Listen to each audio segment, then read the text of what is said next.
Part 2.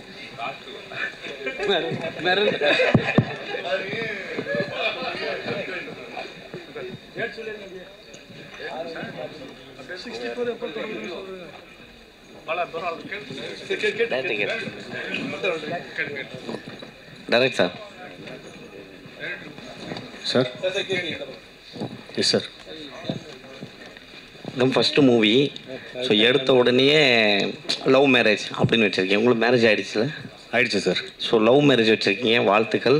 But love marriage எவ்வளோ difficult இருக்குது இப்போ நீங்கள் பார்த்து தான் வரீங்க. இந்த பேரை எப்படி சூஸ் பண்ணீங்க சார்? ஃபஸ்ட்டு எல்லாருக்கும் ஒரு கேட்சியான ஒரு டைட்டில் வேணுன்ற ஆசையில் சூஸ் பண்ணது தான் சார் லவ் மேரேஜ். அடுத்து இந்த கதைக்கு தேவைப்பட்டது இன்னொன்று. அண்டு எல்லாருக்குமே மேரேஜ்னாவே வந்து லவ் மேரேஜ் தான் ஒரு எக்ஸைட்மெண்ட்டான ஒரு விஷயமா இருக்கும். அரேஞ்ச் மேரேஜ்ன்றது ஒரு போரிங்கான விஷயம் தானே. ஸோ அதனால் இன்ட்ரெஸ்டிங்காக இருக்கும்ன்ற ட்ரஸ்ட்டில் சூஸ் பண்ணுறது தான், எல்லாருக்கும் பிடிக்கும்ன்ற ட்ரஸ்ட்டில் சூஸ் பண்ணுறது தான். வாழையை நுழையிறதுக்கு ஈஸியாக இருக்கும். தேங்க்யூ. விக்ரமரூப் சார், மை கொடுங்க சார். சார், இந்த படம் வந்து 30 வயசுக்கு மேலே கல்யாணம் ஆகாத இளைஞர்களை பற்றி நிறைய பேசுது அப்படின்னாங்க. சமீப காலமாக 2-3 வருஷத்தில் நிறைய பேர் ஜென்ஸ் வந்து பொண்ணு கிடைக்காம கஷ்டப்படுறாங்க. அப்படியே பொண்ணு கிடைச்சாலும் எல்லா பொண்ணும் ஐடி கேட்குறாங்க, இன்ஜினியரிங்காங்க, டாக்டருங்காங்க, மற்ற கொஞ்சம் கவர்மெண்ட் வேலை. இந்த மற்றவங்கலாம் வந்து ரொம்ப பாதிக்கப்படுறாங்க. ஒரு மீடியா வச்சுக்கோங்க, கேமராமேன் வச்சுக்கோங்க, நடிகர் வச்சுக்கோங்க, ஒரு ப்ரைவேட்டில் வேலை பார்க்கவங்கலாம். அதை பற்றி என்ன சொல்ல வரீங்க? இந்த படம் என்ன சொல்ல வருது? சரி, இது வந்து நிறைய விஷயங்களை பற்றி பேசுது. இப்போ நீங்கள் சினிமா இந்த மாதிரி விஷயம்னு சொல்ல போதே எனக்கு பிரியன் சொல்லியிருக்காரு, அவருக்குன்னு கல்யாணம் நடக்குதுங்கிற போது நீ சினிமாவில் இருக்க, உனக்கு எப்படி அவ்வளோ ஈஸியாக பொண்ணு கிடச்சிச்சு அப்படின்னு கேட்டாங்களாம். ஏதோ ஒரு லக்குன்னு தான் நான் நினைக்கிறேன். பட் அதையும் தாண்டி நிறைய விஷயங்களை பற்றி பேசுது. அதெல்லாம் நீங்கள் படம் பார்த்து புரிஞ்சுக்கணும்னு நான் நம்புகிறேன். ஏன்னா ஜாலியாக தான் சொல்லியிருக்கோம், யோசிக்க வேண்டிய விஷயம், ஆனால் ஜாலியாக சொல்கிற விதத்தில் சொல்லியிருக்கோம். நான் இப்போ ஏதாவது சொல்லுவேன் ஜாலிக்கு, அப்புறம் அதை எடுத்து வேறு ஏதாவது பிரச்சனையாக்கி விட்டுருவீங்க. ஸோ அதனால் உள்ளபடி நல்ல கேள்வி தான். பட் ஆனால் நீங்கள் கேட்ட கேள்விக்கு இவரோட அனுபவமே இருக்குது, அதுக்கு தான். ஆமாம். சான்றோம் சார். சார், மிஸ்கின் சாரை வந்து கொஞ்ச நாள் முன்னாடி நம்ம தாஸ் சார் வந்து இதே மேடையில் வாங்குவாங்கன்னு வாங்கினார். ஆமாம், பார்த்தேன். இதே இடத்துல அவ்வளோ பெரிய ஆளா அப்படின்னு கேட்டவர் திடீர்னு அவருக்கு நடிக்கிற படத்துலேயே, அவர் வில்லனாக நடிக்கிற படத்துலேயே இறக்கிருக்கீங்களே, அவர் வாய்ஸை எப்படி சூஸ் பண்ணீங்க? அவர் பாடுவாரான்னு முதல்ல இது பண்ணீங்களா? இல்லை, இது இந்த கேள்வி மிஸ்கின் பாடினதை பற்றி பேசணுமா இல்லை அதை பற்றி சொல்லணுமா? எப்படின்னாலும் சொல்லலாம். அது இல்லை என்னன்னா, நம்ம கலைஞர்களாக இருக்கும்பொழுது நம்ம உணர்ச்சி பெருகும் பொழுது நம்ம சிலது பேசலாம் இருந்தது. ஆமாம்மா. இல்லை என்னன்னா, அதான் அது ஒரு இஷ்யூ சார்ந்து அவர் பேசினார். பட் தனிப்பட்ட முறையிலலாம் அப்படி எதுவும் இல்லைன்னு நான் நினைக்கிறேன். அவர் அப்படியும் சொல்லவும் இல்லை. அதே மாதிரி மிஸ்கின் சார்கிட்டையுமே நான் சொன்னேன், அவர் இந்த படத்தில் பாடி சூப்பர் நடிச்சிருக்காரா, சூப்பர் அப்படின்னு தான். ஸோ கலைஞர்கள் என்னென்ன இப்போ பொதுவாக வெளியிலேருந்து பார்க்கும்போது இவருக்கு அவர் போட்டி, இவரை சொல்லிட்டாரு அப்படின்றதெல்லாம் வந்து ஆக்சுவலாக உள்ள எதுவுமே இருக்காது. அடுத்த நாள் திரும்ப இதே இண்டஸ்ட்ரியில் தான் நம்ம இருக்கணும். ஸோ அதனால் இந்த மனிதாபிமானம்ன்றது எல்லாருக்குமே, என்ன மனிதர்களாக படாத கஷ்டம் கிடையாது, இல்லை நிறைய இடிப்பட்டு தான் ஒரு இடத்துக்கு வரோம். ஸோ அதனால் அங்கே ஃபுல் ஸ்டாப் வச்சுட்டு மிஸ்கின் சார் பாடினதுக்கு வரேன். எனக்கு வந்து பொதுவாகவே முதல் படத்துலேருந்தே அவருடைய வாய்ஸில் ஏதோ அவர் நல்ல மியூசிக் சென்ஸ் இருக்கிற ஆள். என்னோட குருநாதர் வந்து சஞ்சய் சுப்பிரமணியம் சொல்லி ரொம்ப ஃபேமஸ், உங்களுக்கு தெரியும், சங்கீத கலாநிதி, ரொம்ப பெரிய இசையில் வந்து ரொம்ப வல்லுநர்களுக்கு தான் அந்த விருது கொடுப்பாங்க. ஸோ அவரும் மிஸ்கின் சாரும் ரொம்ப க்ளோஸாக பழகுவாங்க, மியூசிக் பற்றி பேசுவாங்க, லிட்ரேச்சரை பற்றி பேசுவாங்க. நான் பேசும்பொழுதுமே வந்து உங்களுக்கு சொல்லி தெரியணுன்றது அவ்வளோ ஒரு ஸ்பஞ்ச் மாதிரி அவர் அப்சர்வ் பண்ணாத விஷயமே கிடையாது.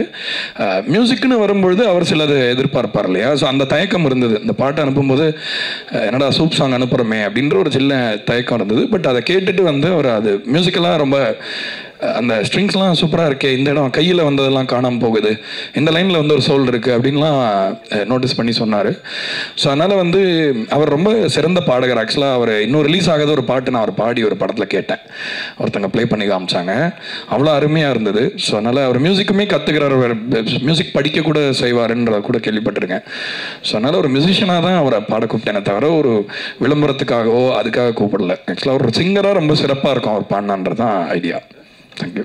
டைரக்டர் சார், இப்போ லவ் மேரேஜ், அரேஞ்ச் மேரேஜுங்கிறது ஒரு சமூகத்தில் சில கட்டுப்பாடுகளுக்குள்ளே அடங்கி திருமணம் செய்கிறது. லவ் மேரேஜுங்கிறது சில கட்டுப்பாடுகளை மீறி திருமணம் செய்கிறது. இப்போ இது லவ் மேரேஜை என்கரேஜ் பண்ணுற மாதிரி நீங்கள் படம் எடுத்துறீங்களா, இல்லை தவறுன்னு சொல்லி படம் எடுக்கிறீங்களா? இல்லை சார், எது ரைட் எது தப்புன்னு சொல்கிறது அளவுக்கு நான் இல்லை சார், எனக்கு அது ஐடியா இல்லை. நான் ஜாலியாக ஒரு படம் பண்ணுன்ற ஜோனில் தான் எடுத்தது சார். இந்த படத்தில் கருத்தோ அந்த மாதிரி விஷயங்கள்லாம் எதுவும் இல்லை. நீங்கள் சொல்கிற மாதிரி லவ் மேரேஜை ஆதரிக்கிற மாதிரியோ சரி, அரேஞ்ச் மேரேஜ் எதிர்த்து பேசுகிற மாதிரியும் இல்லை. அது அப்படி இல்லை. பட் பர்சனலாக கேட்டிங்கன்னா வேணால் சொல்லலாம் சார். பர்சனலாக லவ் மேரேஜ் ஒரு பெட்டர் சாய்ஸாக நான் ஃபீல் பண்ணுறேன். எனக்கு அது பெட்டராக இருந்திருக்கு. நான் லவ் மேரேஜ் பண்ணேன், எனக்கு பெட்டராக இருந்துச்சு. எல்லோரும் அதே மாதிரி பண்ணால் நல்லா தான் இருக்கும், சூப்பராக இருக்கும், ஜாலியாக இருக்கலாம். டாக்டர் சார் லவ் மேரேஜ் அதில் லவ்வில் மேலே வந்து ஒரு அண்டர்ஃபீல் கோடு வருது. ஏன் அந்த அண்டர்ஃபீல்? ஏன்னா வந்து இப்போ நம்ம படித்தோன்னு வச்சிங்களேன், பாதியில் நிப்பாட்டினா அந்த கோடு போடுவாங்க. ஏன் அந்த கோடு? ஒருவேளை லவ் மேரேஜ் வந்து சக்ஸஸ்ஃபுல்லாக ஆகலையா? சார் உண்மையை சொல்லணும்னா இதுக்கு ஏதாவது இன்டெலெக்சுவலாக சொல்லணும்னு ஆசையாக இருக்குது சார். சொல்லுங்கள். ஜெனுனாவே டிசைனர் தான் சார் பண்ணார். இதுலேருந்து ஏதாவது எடுத்து சொன்னால் சூப்பராக இருக்கும், ஏதாவது கண்டென்ட் ஆகணும் ஆசையாக இருக்குது. எனக்கு டக்குன்னு தோண மாட்டேன், அவ்வளோ ஸ்பான்டேனியஸாக வரல சார். ஐயா வந்து சொல்லிட்டுப்பா டக்குன்னு எனக்கு வர மாட்டேங்குது.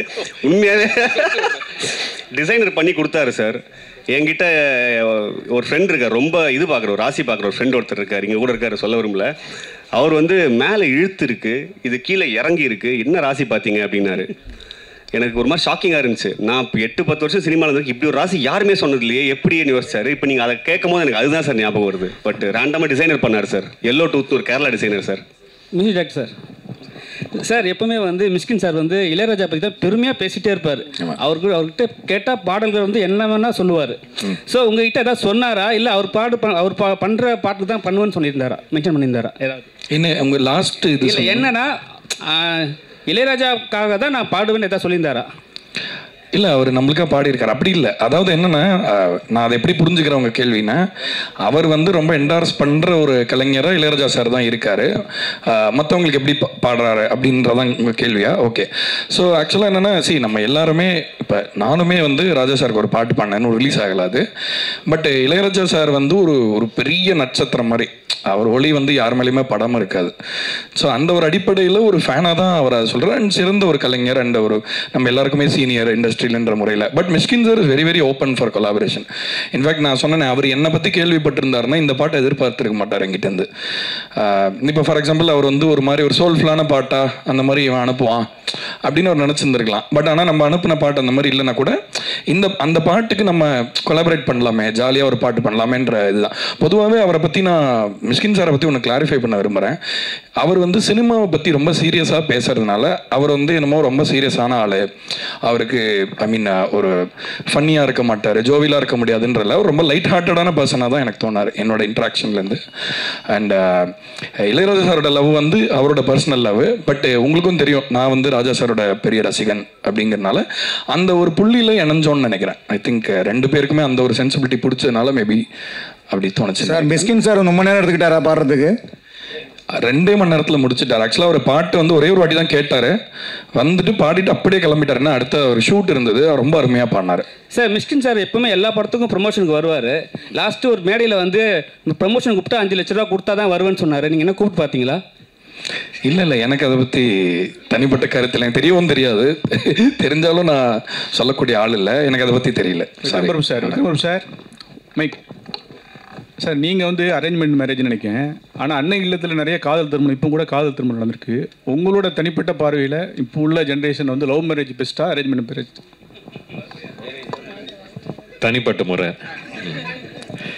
தனிப்பட்ட முறையில் லவ் இல்லாமல் மேரேஜ் ஒர்க் ஆகாது, அது தெரிஞ்ச ஒரு விஷயம்.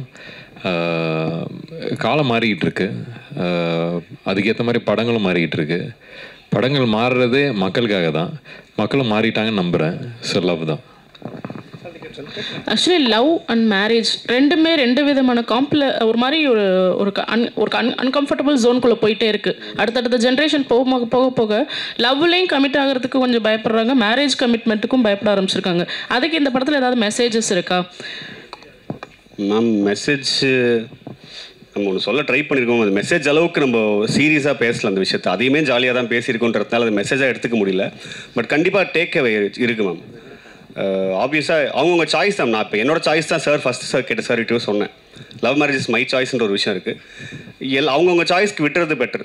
இப்போ வந்து எனக்கு கடவுள் புண்ணியத்தில் லவ் பண்ண ஒருத்தவங்க கிடச்சாங்க, என்னை லவ் பண்ணாங்க திரும்பன்ற போது எனக்கு அது மேரேஜுக்கு போய் நின்றுச்சு.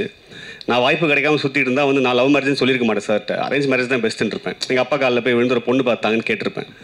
ஸோ பெட்டர் ஆப்ஷன்ஸ் தான், எது கிடைக்குதோ எந்த வாய்ப்பு கிடைக்குதோ அது சூஸ் பண்ணிட்டு போகலாம். But any thing is better, both is there choice தான் மேம். ஓகே, அதாவது இந்த மாதிரி டைட்டிலில் வந்து அந்த மேலே இருக்கிற கோடு இருக்கு இல்லையா, ஸோ டு பி கண்டினியூடுன்னு தான் நான் புரிஞ்சுக்கிட்டேன். Love have to be continued அப்படின்னு. இது இப்போ ஏன்னா படிச்சுட்டு இருக்கிற விஷயத்துக்கு தான் மேலே கோடு போடுவாங்க இல்லையா? ஓகே, நான் படிக்கவே மாட்டேன் மேம். ஸோ லவ் வந்து கண்டினியூ அப்படிங்கிறது தான் எனக்கு அந்த மாதிரி தான் தோணுச்சு. சூப்பர் மேம், எனக்கும் இப்போ அப்படி தோணுது மேம் நீங்கள் சொன்னதுக்கப்புறம் நான் தெரிஞ்சுக்கிறேங்க மேம். சாம்பிள் சார், இந்த சாங் பார்த்தீங்கன்னா நிறைய சாங்ஸ் வந்து 90ஸ்க்கு ஏற்ற மாதிரி தான் போடுவீங்க, அந்த லவ் ஃபீல் அந்த மாதிரிலாம். நீங்கள் 90ஸா இல்லை 80ஸா? நான் 87 பானு, இந்த டெக்னிக்கலி 90s கிட்டு. என்னென்னா மியூசிக்கில் வந்து இப்போ மியூசிக்கோடைய பரிமாணம் மாறி இருக்கிறது உண்மைதான். பட் ஆனால் உணர்ச்சி வந்து பழைய மியூசிக்கில் நிறைய இருக்கிறதா நான் நினைக்கிறேன். ஸோ அந்த ஒரு பிரதிபலிப்பு நம்ம கேட்டு வளர்ந்ததை நம்ம மிஸ் பண்ணிடக்கூடாது யாருன்றதுக்காக அதை நம்ம திரும்ப அதை இது பண்ணுறோம். இன்னொன்று, நம்ம மண்ணிலே இருக்கிற இசையோட ஒரு நீட்சியாக நம்மளும் இருக்கணும்ல. நம்ம இந்த மரத்தில் தான் நம்ம ஒரு சின்ன இலையாக இருக்கோம். நம்ம வேறு ஏதோ ஒரு இதை வந்து இம்பை பண்ணிக்கிறதுக்கு முன்னாடி நம்மளுடைய கிரவுண்டிங்கில் ஸ்ட்ராங்காக இருக்கணுன்றனால ரெப்ரசன்டேஷனுக்காக மேக் ஷுர் நம்ம ஒரு கேட்டால் இது எந்த ஒரு மியூசிக் அப்படின்னா தமிழ் மியூசிக் அப்படின்னு யாராவது சொல்லணும் உலகத்தில். ஸோ அதுக்காக தான் நான் மேக் ஷுர் அந்த நேட்டிவான விஷயத்தை அலைவாக வச்சுக்கணும்னு நினைக்கிறேன். டைரக்டர் சார், நீங்கள் டாக்டருக்கு இது பண்ணிக்கணும்னு சொன்னாங்க சார். சார், ஒரு பேஷண்ட் வந்தாங்கன்னா குணமாயிட்டா ஒரு ராசியான டாக்டர் அப்படி சொல்லுவாங்க. நீங்கள் ராசியான டைரக்டராக ஆகிறதுக்கான வாய்ப்பு இந்த படத்தில் இருக்கா? கண்டிப்பாக இருக்குன்னு நம்புகிறேன் சார், இருக்கணும்னு ஆசையும் படுறேன். டைரக்டர் சார், அதே கேள்வி டாக்டர் கேள்வி. நீங்கள் டாக்டர் படிப்புலாம் அவ்வளோ முக்கியமானது, ஒவ்வொரு சீட்டுக்கு அவ்வளோ போராடுறாங்க. நீங்கள் டாக்டர் அவ்வளோ படிச்சுட்டு பேஷண்ட் பார்த்துட்டு டைரக்டராக இருக்கீங்களே, ஒரு டைரக்ஷன் கோர்ஸ் படித்து அந்த கோர்ஸில் யாராவது பார்த்து ஏதோ ஒரு இது பண்ணி ஒரு எவ்வளோ மக்களை காப்பாற்றிக்கலாம், கண்ணி பண்ணுவீங்களா அப்படின்னா டாக்டரா? எவ்வளவோ சொன்னேன் சார், எங்கள் அப்பா கிட்ட தான் இதே தான் சார் சொன்னேன் சின்ன வயசுலேயே. நீங்கள் சொல்கிறதே வேறு டோனில் எனக்கு தெரிஞ்ச விதத்தில் சொல்லி பார்த்தேன். அவர் அக்செப்ட் பண்ணிக்க தயார். எல்லா பேரண்ட்ஸ்க்கும் ஒன்று இருக்கும்ல சார், சினிமாவுக்கு போகிறான் வீட்டிலேருந்து ஒருத்தன்னும் போது ஒரு ஸ்டெப் பேக் ஐயோ பயந்துருவாங்க சார். ஸோ எடுத்த உடனே ஒரு 99% ஃபெயிலியர் ரேட் இருக்குது ஒரு இண்டஸ்ட்ரிக்கு. நீ போகிற நாலு பின்ன சிக்கி சின்னாமனை போய் நடுத்தருக்கு வந்தால் என்ன பண்ணுவேன் அப்படின்ற ஒரு கேள்வி வந்துச்சு. வடிவேலோட அப்பா கொடுப்பாரு சார், பொட்டியை தர உதவுன்னு சொல்லிட்டு. அந்த மாதிரி எங்கள் அப்பா அந்த டாக்டர் டிகிரி கொடுத்தாரு நம்புறேன் சார். ஆனால் ஈஸியாக இருக்கும்னு நினச்சேன் சார். ரொம்ப பெரிய போராட்டம் சார். 5.5 வருஷம் டிகிரி சார், 6.5 வருஷம் படித்தேன் சார். டிபார்லாம் ஆகிட்டேன் சார். ரொம்ப பெரிய போராட்டமாக சார் இருந்துச்சு. விக்ரம் சார், சார் டேரக்டர் ஸ்டேஜில் சொன்னாங்க எனக்கு கதையே சொல்ல தெரியாது சொல்லிட்டு டேரக்டர் உங்கள்கிட்ட சொல்லிட்டேன்னாங்க. சார் அவர் கதை சொல்லும்போது உங்களுக்கு என்ன தோணுச்சு ஸ்கிரிப்ட் எடுத்துன்னு கொடுக்கும்போது? இல்லை கதை சொல்ல வரவங்க வந்து எப்பவுமே ஒரு பயத்தோடு வருவாங்க. அவங்கள எந்த அளவுக்கு நம்ம கம்ஃபர்டபுளாக ஆக்குறோமோ அதே மாதிரி அவங்களும் ஆகுவாங்க. ஸோ அவர் அப்படிலாம் சொல்கிறாரு, நல்லாவே பேசுகிறாருல்ல, இப்போ தான் பார்க்குறீங்கல்ல, நல்லாவே சொன்னார் கதையை, என்ன தேவையோ அதை சொன்னார். அதை எடுத்து மிச்சதை வந்து எனக்கு நான் ஸ்கிரிப்ட் படிக்க பிடிக்கும். அதனால் அதுக்கப்புறம் ஸ்கிரிப்ட் எடுத்து பார்த்து படித்தேன்.